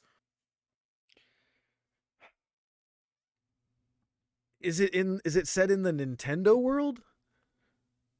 No, remember it came to Xbox, PlayStation, Yeah, and PC. yeah. But no. I'll tell you what, Jeff. I'm feeling generous. I won't count that one. Okay, yeah, because I kind of all right. Yeah. You still have 7 more questions. Does it have sequels? Yes. Okay. Damn. I know the coach is out. Coach is out. Coach has no idea what this is. Says he has an idea.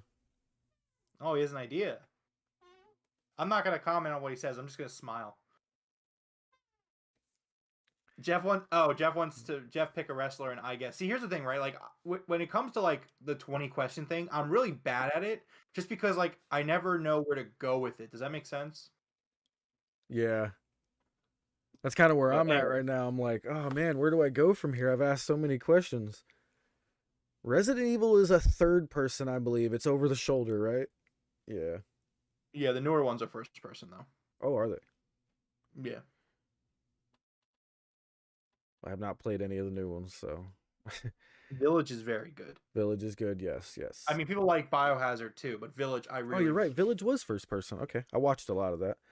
Yeah, Village All right. actually has a third person DLC coming out, so it's gonna be third person in October. Anyways, continue. I'm trying to think of a game that you would have, and it's on all consoles.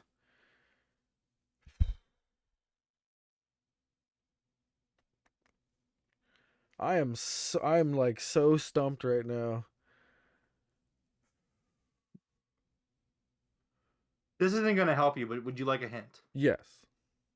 So I said that this game came to PlayStation, and it did eventually. This game actually launched as an Xbox 360 and Windows exclusive. Okay. And I also just gave you the generation as well. That was a really big hint. Man, that really sends me to the Destiny realm. But I think that was the opposite. I think that came on. No, because that was Bungie, wasn't it? Is it Destiny? No. Damn it. I gave you too much of too many tips there. I had to get you there. Big T saying, if it's about Ethan's daughter, I can't wait. So yeah, it is about Ethan's daughter, but then they also are doing a patch for Village where the whole game will be third person. So not just the new DLC, but also the whole game. Very excited about it. I'm gonna go back and play it again. All right, how many questions I have left? You have 5 left, sir. Holy jeez. Big T said Cuphead. No, Big T, it's a first-person shooter. Anyways, carry on. Okay.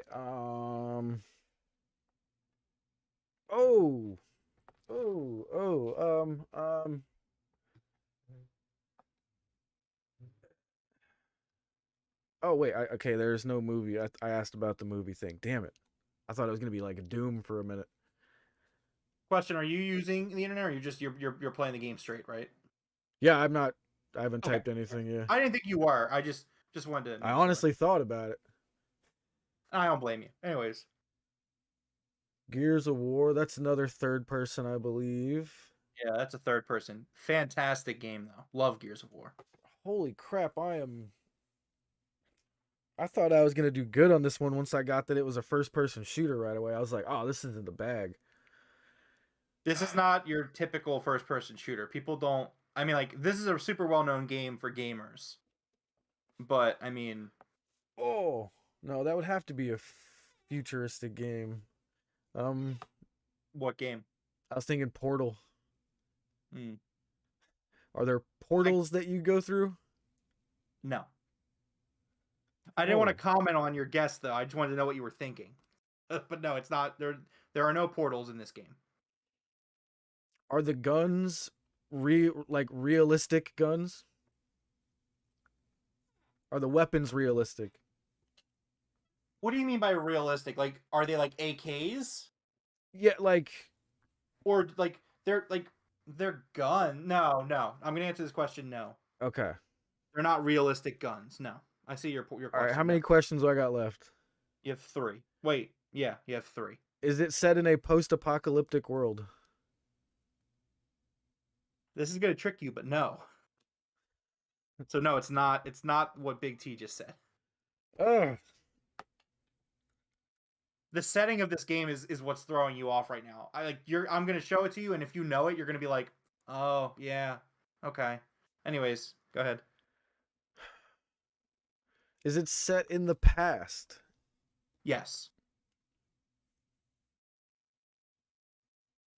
You have 2 more, or wait, you have 1 more Should question. be one So more. actually, you have 1 question, and then you have to guess.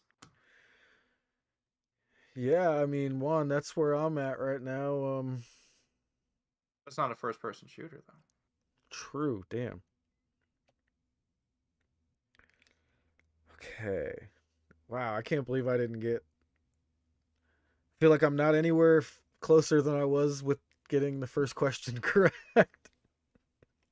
I don't know. You have a question and you have a guess. So Okay. It is in the past.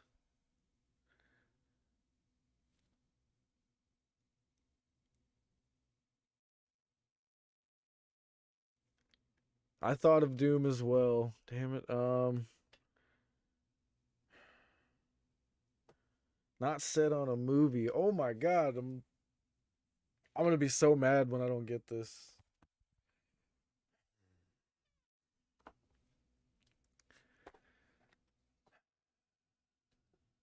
And you said no robot, so it's not a Borderlands game. In the past. Oh my god, I'm going crazy.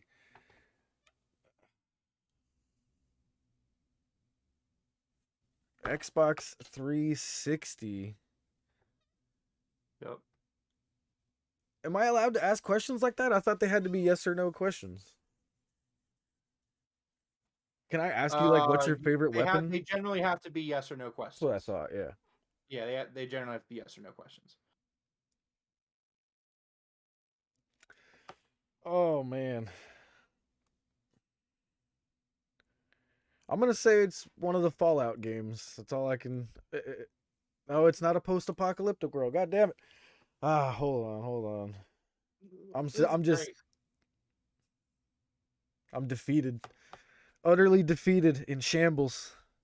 In shambles. The high rollers are once again in shambles. Once again in shambles. It's okay, Coach. It's all good. We're having fun. It's cool. All right. What could be my last question here? Do you fight aliens at all? No. All right, sir. It's time for a guess.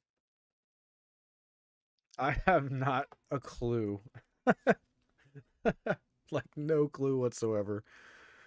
Shawn Michaels, we got another wrestler in here tonight. Welcome, sir. God.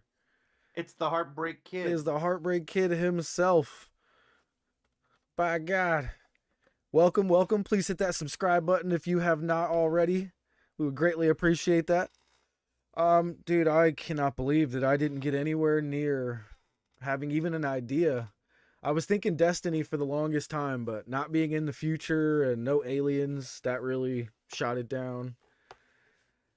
BioShock, that was the word that was the game I was looking for when I said, is there a big robot that you fight against? I was talking about Big Daddy. Mm-hmm. Oh, that was a good question. Has the name been said in chat? That would have been a great question. Yeah, well, you got to make a guess, though. Oh, first-person shooter from Xbox 360 it does have sequels. I want to tell you something, but like one of the questions that you've asked, I answered Sean, the question. Ted was here. He wants to buy Twitter and get rid of all the bots. Yeah. Anyways, so Jeff, one of the questions you asked, I answered it correctly, but I don't think that you knew the correct answer to that question. So that was the post-apocalyptic question, right? I'm not going to answer which question it was. I'm just telling you that one of your questions you asked, and I answered it correctly. Okay. But I think you would have answered it incorrectly. All right. I'm going to say Fallout New Vegas. That is my guess. So your final guess is Fallout New Vegas. Yeah. All right, well, you are incorrect, sir. You lost. Let me tell you how fucking close you were, because it is BioShock. Oh shit. But wait a minute. Big Daddy is Big T said it in the chat. I'm like, fuck. Damn it. I made it so long. It was BioShock. So BioShock, the Big Daddy, he is not a robot. He is a man in a suit. Okay. You asked me, do you fight a big True. robot? I said no. And I felt a little weird about it, but if you play the game, spoilers to a game that came out in 2006, I believe. 2005? 2006? It's a guy in a suit. Which, if you play the sequel, you would know you play as the guy in the suit. So Big T got it. Big T's getting the point because the game was not over, and he got it. Big T won 20 questions. It figures that once again, the King's Court takes home the W. Yeah, a new tag team has been birthed, Coach. That's not a bad idea. Sean, if you're wondering what he's talking about, we have some factions in our on our podcast here. Rome has his faction, the King's Court. If you see there, we just entered into the King's Castle there with the King's Court on Rome's end. And over on my end, we got the High Rollers over here. We've been on quite a bit of a losing streak lately in the High Rollers, so, you know, things are going to be changing on this side. But, you know, we also have, with the coach, we got the film room, the coach's film room. So you see over here, you know, the King's Court, they're always busy over here watching film while, you know, us and the High Rollers are playing fucking video games over here, wasting our time. Apparently not. You're not playing BioShock. I know, right? BioShock is an amazing game. If you haven't played it, I think who said in the chat they haven't played it before? Juan doesn't know of BioShock. BioShock's a very popular game from 2006. If I recall, I think Juan's actually like in high school, so this is probably way before his time, which is why he wouldn't know it. BioShock well, I mean, they're all really good, but BioShock is really good. If I were you, Juan, I would highly recommend. They have a collection with all 3 BioShock games. You know, go get it. Go find a way to play it. They're very, very good games. Very top of the line, high recommendation. Yeah, absolutely. So That's really fun. I didn't play BioShock simply for the reason that I watched Purple play BioShock, all three of them actually. So I watched her play them. So I never really like had an urge to play it. I just kind of chilled in the room while she played.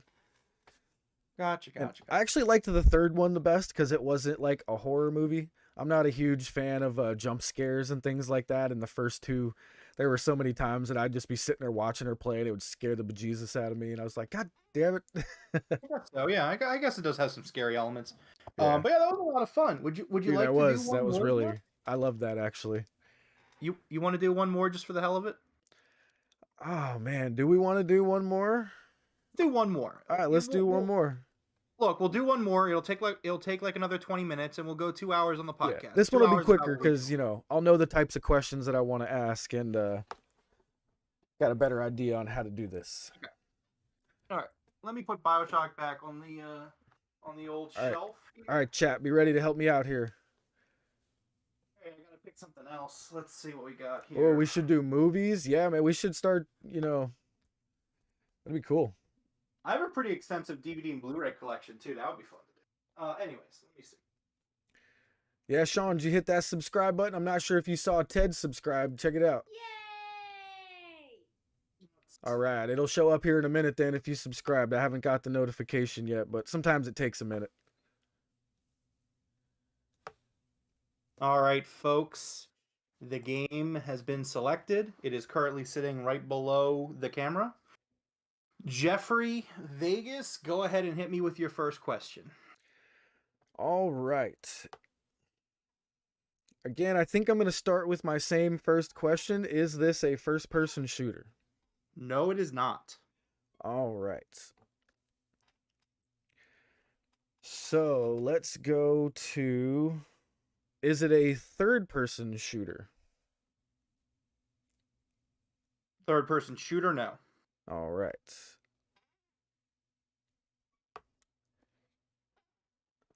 Okay. Is this a sports-themed game? No. No.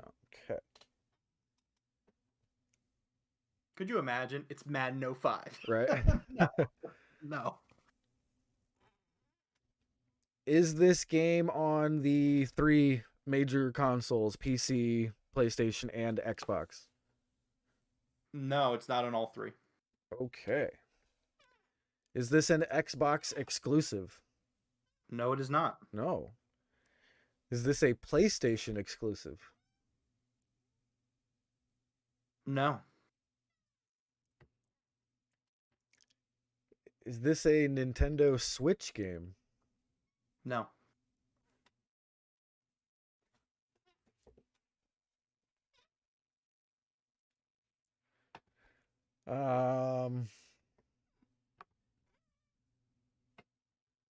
Oh, did I specifically say Xbox 360? No, you said Xbox specific. Okay. I knew what I answered as. No, it was not an Xbox exclusive. So no Xbox, no PlayStation, no. So is this a Wii game? No. What? Think about your questions, Jeff. Oh Think about shit! the Those questions little you're red things are DS games, aren't they? No, the red ones are Switch games. Oh, These those are are Switch? 3DS games. Okay. Don't just look at the wall behind me. I have. No, more I know than that, this but wall. I'm just like, what else is there? Think about the questions you're asking, Jeff. You asked, did it appear on all three of the PlayStation, PC, Xbox? The answer to that was no. You said, was it exclusive to Xbox? I said no. The answer is no. Was it exclusive to PC? The answer again is no. Was it a Nintendo Switch game? The answer is no. All right. That's too many questions to figure out which console it's on. It's probably on like 2. Yeah, I think you're really putting yourself in a hole here. Yeah. You have 8 questions asked so far. You haven't gotten anywhere. Yeah. So I want to ask if it's is it any type of a shooter? Like, do you shoot anything in this game? Are there any weapons that you're going to use like that go bang? I feel like at some point, yes. Okay. But I don't want that to be misleading. but I No, want to say I mean yes. that's enough for me to not want to guess any Resident Evil games. There's enough of shooting in those to. All right.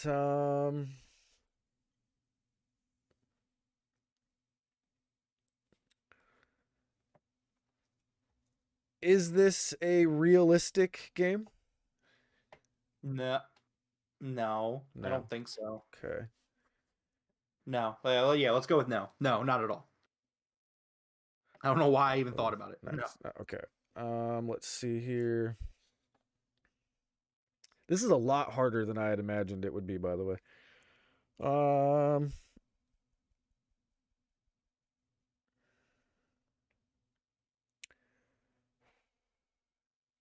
Is this set in the Mario Brothers world at all?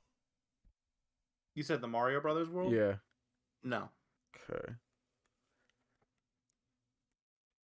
Although, no, I don't want to say anything to mislead you. No, I could be a real dick here, but I'm not going to do it. Sorry, Sean. I'm not sure what Nightbot muted there, but you know, it does it on its own. Sorry. Okay, yeah, here's a good question. Is this a mainstream well-known game? Oh yes. Yes. Okay. Absolutely. Okay. Everyone Oh, except okay. the coach would know this game. Should know this game. Do you play a cartoon style character in this game? No, I don't think so. No, okay. There went my yeah. Shawn Michaels just super kicked the Nightbot. I'm sad that his alert didn't go off. Man, this is so tough. And I can't cheat either. I don't have no Google or nothing going. Yeah, no cheats. You can use that. You can work with the chat. That's your cheat. Yeah, that's what I'm trying. Which chat? Hopefully you guys aren't cheating. Use Yeah, your there own we go. knowledge. So We're just having fun here. yeah, is this an RPG style game? It is. Okay. You are at 14 questions, by the way. You have 6 questions left. All right. Is this part of the Final Fantasy franchise? It is. All right. You have 5 questions to figure out which one it is. Okay.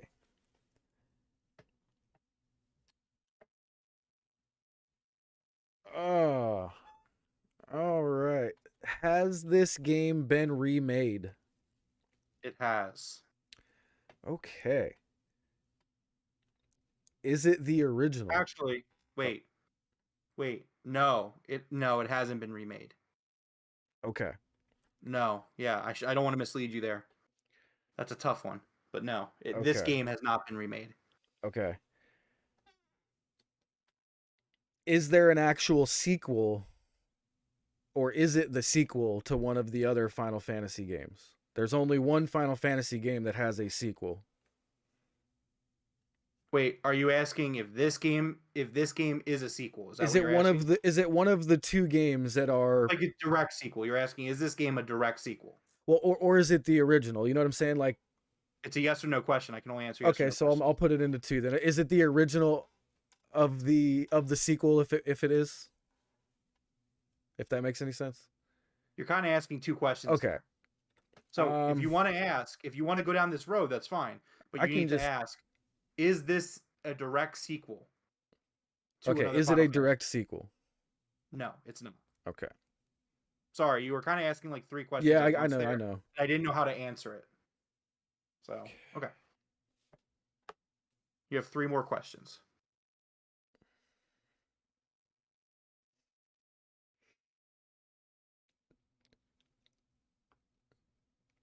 Is it a Final Fantasy with a double-digit number? That's a really good question. No, it's not. Okay. That's a really good question.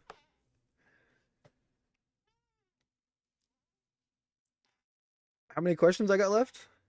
You have 2 and then a guess. Okay.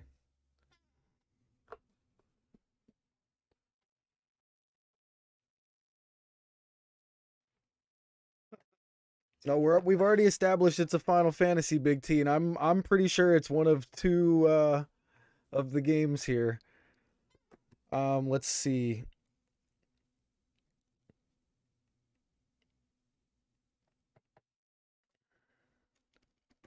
Trying to think of the main characters' names in these two now. Crap. Okay. Um, um, um, um, um, um, um, um.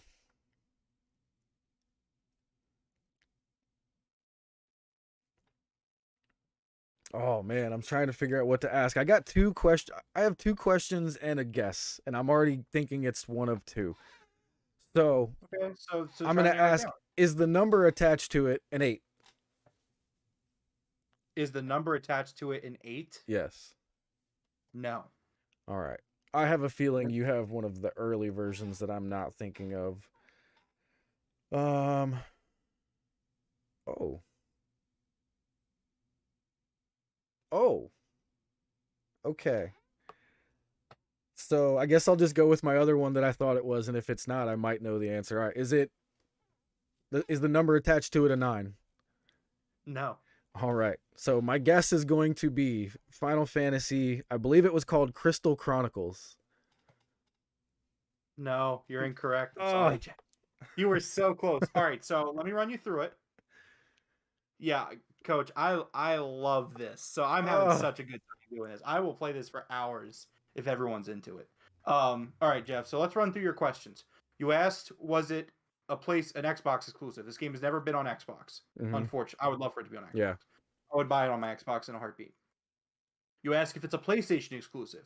It was up until this year when it came out on PC about a month ago.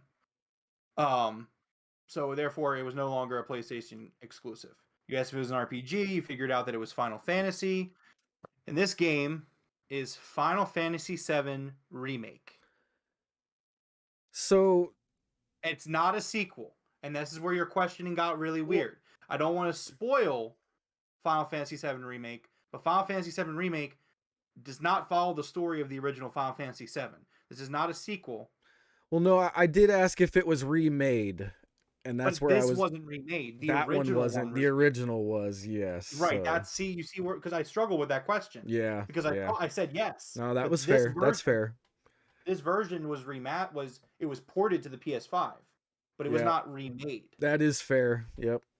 Again, I'm not trying to screw you over. I'm just trying to answer the questions honestly and correctly. No, he is right, Sean. That game wasn't remade. The original is the one that was remade. So Right. So like for example, I should have said, was the game a remake? And then he would have had to say yes, and I would have instantly got it. Yeah. So if this was the game that I had picked and Yeah. you had asked, is it a remake? Oh, look at that. He bust out the original, the OG. Oh, man. Oh, I can't do one more, Big T. It's 1 o'clock in the morning for me, and I got work in the morning. I apologize. I would love to do some more of these. These are so fun. I'll tell you what. Why don't we're going to do this watch along tomorrow. We'll do a few more. We'll do a few more. Yeah, maybe we start early or go late. What do you want to do? What time does the Battle of the Belts start? It starts at 8, so let's go late. So let's do 8 o'clock tomorrow. We'll watch Battle of the Belts. Yeah. And then we will transition to this. Yeah, absolutely. This was freaking fun. I would love to end the pod like this all the time. We could do movies, we could do games, everything. Yeah, man. This was a lot of fun, and you did really well. You really did. You made it very close both times. Yeah, I wanted that last one. I was almost sure I had the Crystal Chronicles there because of the consoles not being right. I was like, oh, that's on the GameCube, and right. But that's why I was trying to warn you. It's like I do have PlayStation games over there. Look at that Eagle Empire thing, man. We need that in the background. That's sick. Hunter or Diesel may show up. Well, we're gonna be done for the night here soon, but you can definitely invite them on over, man. We would absolutely love it, Sean. That's cool. We definitely love guys coming in like that. I love it. Yeah, bring them in tomorrow. We'll be here for the Battle of the Belts. We'll be doing a watch along at 8 p.m. Eastern time, so join us for that as well. Do you got anything else for us before we head out of here? No, I'm excited for Battle of the Belts tomorrow. It's going to be a really good Dynamite this week. We're on the road to All Out. I'm thinking about throwing a party for All Out though. You know, I'm going to try to invite a few people.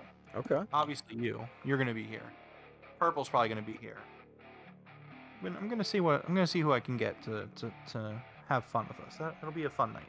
Yeah, man, for sure. But yeah, I mean, no, I'm pretty good. I know you, old man Jeffrey, needs to go to bed. So. Absolutely.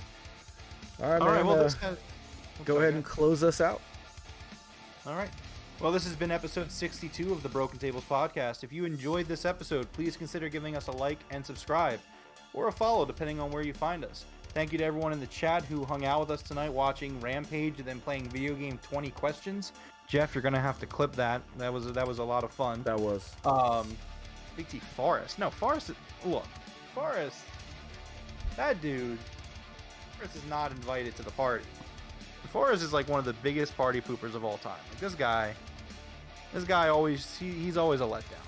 He's never not been a letdown in my entire time knowing him. So I don't want to get into Forrest. I know that I don't want to keep Jeff up too late. So thank you to everyone in the chat who checked us out tonight. Please hit that like button. Please subscribe if you already haven't. We just like to kind of hang out and have a good time here, shoot the shit, have great wrestling discussions, fun times. You can follow us on Twitter at Broken Table Show or on Facebook and Instagram at the Broken Tables Podcast. If you can't catch us live, you can follow us and check us out on YouTube, Spotify, Amazon Music, Google Podcasts, and Anchor. We go live on YouTube following every single AEW Dynamite, Rampage. We also do pay-per-views and special events like tomorrow. Do not miss tomorrow's live stream. We will be watching Battle of the Belts 3. I wonder if they're going to keep numbering these forever. Right. If you do 4 a year, you're going to be up to like 20 real quick. But anyways, yeah, so we're going to be back tomorrow. We're going to play video game 20 questions again tomorrow, and we're going to watch Battle of the Belts. We hope everyone has a great night, and please consider checking us out again tomorrow and in the future. Have a great night, everyone. Absolutely. Thank you guys for joining us. If you haven't already, please hit that subscribe button, the like button, and hit that bell for the notifications for when we go live and put out videos. Promise we won't waste your time with a whole bunch of useless videos out there. But Top Guys out.